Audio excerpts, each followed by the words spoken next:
Captain மகன் சண்முக பாண்டியனா இப்படி பண்ணாரு? மறைந்த கேப்டன் விஜயகாந்தோட 2வது மகன் சண்முக பாண்டியனோட படைத்தலைவன் படம் எதிர்பார்த்த அளவுக்கு சக்சஸ் ஆகல. ஏஐ டெக்னாலஜில கேப்டன் சில காட்சிகள்ல வந்தாலும், படத்தோட திரைக்கதை இன்னும் ஸ்பீடா இருந்திருக்கலாம்னு பலர் விமர்சனம் செய்தாங்க. இருந்தாலும் அதுக்கெல்லாம் துவண்டு போகாம, அடுத்ததா கொம்பு சீவி படத்துல பிஸியா நடிச்சிட்டு இருக்காரு. இந்த நிலையில அவர் ஒரு இன்டர்வியூல பேசின விஷயம் வைரலாகி இருக்கு. அதாவது கடந்த 2015ஆம் வருடம் அப்பாவோட சகாப்தம் படத்துல நடிச்சேன். ஆனா அதுவே அவரோட கடைசி படமா போனது கஷ்டமா இருக்கு.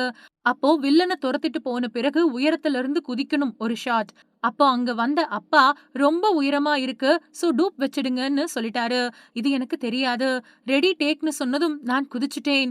உடனே பதறிப்போய் ஓடி வந்த அவர் ஏன் குதிச்சேன்னு கேட்டாரு. நான் உங்கள தான் ஃபாலோ பண்றேன்னு சொன்னதா ஷேர் பண்ணாரு சண்முக பாண்டியன். மேலும் பூந்தோட்ட காவல்காரன் படத்துல கிளைமேக்ஸ்ல வர்ற ஏழைகள் வாழ நீ செய்த தியாகம் பாட்ட நான் எப்ப கேட்டாலும் எங்க இருந்தாலும் அழுதுடுவேன்னு சண்முக பாண்டியன் எமோஷனலா ஷேர் பண்ணாரு.